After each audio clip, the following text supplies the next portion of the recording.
There is a question every leader must face before they draw up their plans, before they step into a meeting, before they attempt to inspire others. Do you even know what game you're playing? It sounds simple, but most leaders don't ask it. They spend years reacting to external pressures, chasing moving targets, and measuring their worth by standards they never chose. And the tragedy is this: when you don't know the game you're in, you've already lost. Not because you lack talent or vision, but because your direction is dictated by noise instead of purpose.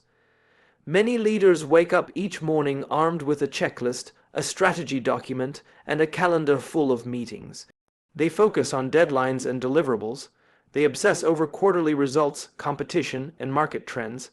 They fine-tune their presentations, refine their marketing messages, and polish their professional image.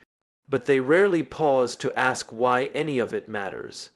And when you don't ask why, you begin to mistake motion for meaning, performance for purpose, and busy work for leadership. The world has convinced us that business is war, that leadership is about domination, and that success is defined by how many competitors you crush along the way. But that's not the real game. Leadership isn't about conquest, it's about contribution. Business is not a battlefield, it's a platform to serve people. Yet most leaders are trapped in a race they didn't choose, chasing validation through metrics that don't define real impact. They're managing from the outside in, not leading from the inside out. Ask a room full of executives what success looks like, and you'll hear about revenue, market share, scalability, and shareholder return. These are all measurable, but they are not meaningful by themselves. They are results, not the reason. They are outcomes, not the purpose. And when leaders confuse results with purpose, they build companies that are efficient but not effective, impressive but not impactful. One company hit every quarterly target, doubled its headcount in 2 years, and was hailed as a market leader. But beneath the surface, things were falling apart. Employee burnout soared, culture eroded, and people were leaving faster than they could be replaced. Why? Because leadership had become a numbers game. People were treated as inputs, not individuals. The company looked successful from the outside, but was silently crumbling from within. They were playing the wrong game. This disconnect comes from failing to understand the nature of the game being played. In life and in business, there are 2 kinds of games, finite and infinite. A finite game has fixed rules, clear winners and losers, and a definite endpoint. Think of a football match or a chess tournament. The objective is to win. But the game of leadership, the game of building an enduring company or a meaningful culture, that's an infinite game. In an infinite game, the rules can change, the players come and go, and there is no finish line. The objective is not to win. It's to keep playing. It's to evolve, grow, and serve something bigger than yourself. Most leaders are stuck in a finite mindset. They obsess over beating competitors, hitting targets, and avoiding failure. But in doing so, they miss the deeper truth that real leadership is not about winning. It's about continuing. It's about staying in the game long enough to leave something that matters. And you can't do that when you're constantly sprinting toward the next finish line someone else drew for you. The real game is not about crushing others. It's about creating value. It's not about growth at any cost. It's about growth that matters. It's about building something that people want to belong to, not just something customers want to buy. And that game requires a different mindset, a different heart, and a different kind of leader. So what is the real game? It's not products. It's not even performance. The real game is people. The game is culture. Culture is not a buzzword or a side note. Culture is everything. It's the system of values, behaviors, and beliefs that shape how people feel and act at work. Culture is not the soft stuff.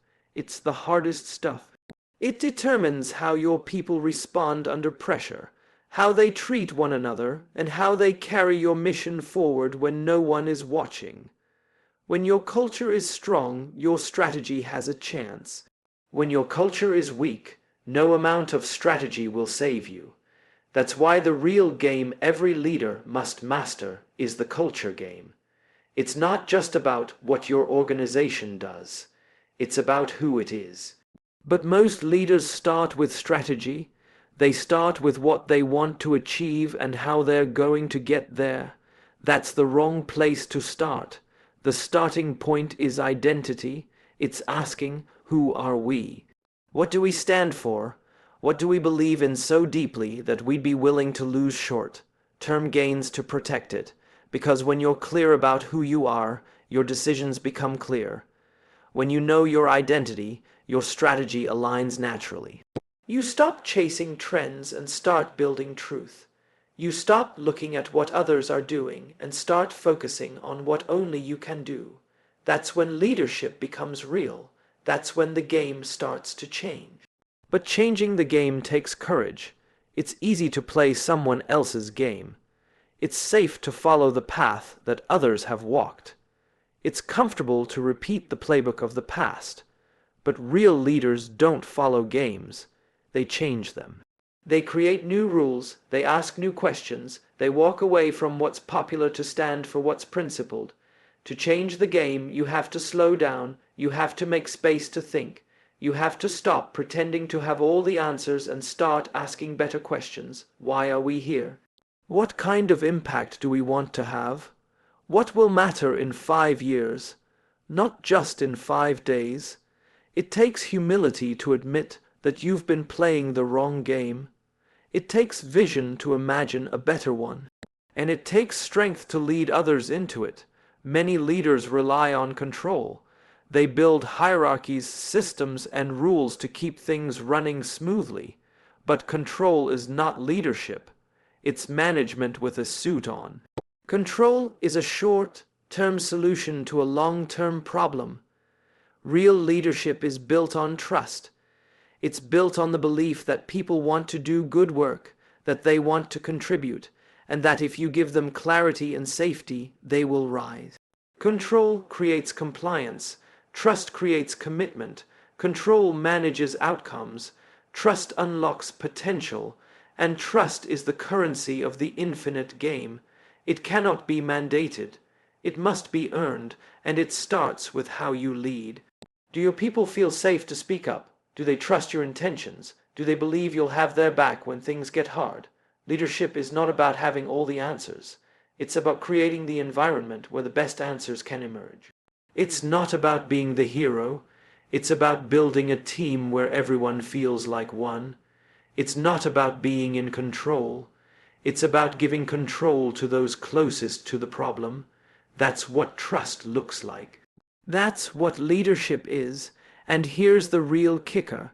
There are always 2 scoreboards. The one the world sees and the one your people feel. The public scoreboard measures profits, followers, recognition. The private scoreboard measures trust, pride, meaning, and fulfillment. Most leaders chase the first and neglect the second, but the second one is the one that truly matters. Because long after the awards fade and the headlines change, the impact you've had on people remains. They'll remember how you made them feel, whether they grew or shrank under your leadership, whether they felt like a number or a human being, whether their life was made better because of your presence. That's the game, and that's how you redefine winning. Winning is not about being number one. It's not about outpacing the competition. It's about building something that outlasts you. It's about making decisions that align with your values, even when it costs you in the short term. It's about doing the hard, slow, meaningful work of building a place where people can come alive, not just get through the day. Winning is when your team believes in the mission. Winning is when people are proud of where they work. Winning is when you lead with integrity and sleep with peace. That's what we should be striving for. So, the next time you walk into a room, the next time you're asked to make a decision, the next time you feel the pressure to compete or conform, stop and ask yourself, what game am I playing? Is this really success, or is this someone else's definition? Are we leading or just reacting? Because leadership isn't about the next big thing. It's about the next right step. It's about choosing what matters even when it's harder. It's about seeing farther even when the road is unclear. And above all, it's about understanding the game you're in, so you can lead it better than anyone else ever has, and maybe, just maybe, change it forever. Leaders often chase metrics, competition, and external validation without understanding the deeper purpose behind their work. Without clarity on the real game, one driven by values, impact, and people, even success can feel empty. True leadership isn't about winning or dominating. It's about building something that lasts. While many operate with a finite mindset, short-term wins, great leaders adopt an infinite mindset focused on growth, culture, and meaningful progress over time. The most critical factor in any organization is its culture. Culture defines how people feel, work, and grow. Strong strategy without strong culture fails. Leaders must prioritize values, trust, and identity over performance metrics. Real winning isn't about titles or revenue. It's about creating environments where people thrive, trust flows, and values endure. Great leaders don't just play the game better. They redefine what the game is about. Certainly, below is an expanded version of the keynotes from the original speech, rewritten in flowing paragraph-based narrative without headings or an ending line. The expanded text dives deeper into the 4 core ideas with context, stories, and reflections, reaching approximately 2,000 words. Most leaders step into their roles with ambition, drive, and a hunger to make an impact. They carry with them visions of success, often shaped by industries, institutions, or leaders that came before them. They're handed a playbook: grow fast, dominate the market, outpace the competition, impress stakeholders, and so they begin running at full speed, determined to win. But what they often don't realize is that they're playing a game they never consciously chose, with rules they never questioned, and a finish line that keeps moving further away. It's only much later, sometimes in moments of burnout, failure, or crisis, that they realize they were climbing the wrong mountain all along. The problem is not that leaders lack capability. It's that they often lack clarity. Clarity about the true game they're in. They're handed metrics to chase, titles to earn, numbers to hit. But no one stops to ask, why does this matter? Why are we doing this? What's the real point? And so they begin to equate leadership with outcomes, not intention. With performance, not purpose. With scale, not significance. In doing so, they build impressive machines. Companies that grow fast make money and attract attention. But these machines often lack soul. And when soul is missing, the engine may run for a while, but eventually it breaks down. You can see this in organizations that look like success stories from the outside. They hit their revenue targets. Their product launches are flashy. They get press, awards, and investors. But inside, something is off. Employee engagement is low. Turnover is high. People don't feel inspired. They feel used. There's no loyalty, no shared sense of meaning.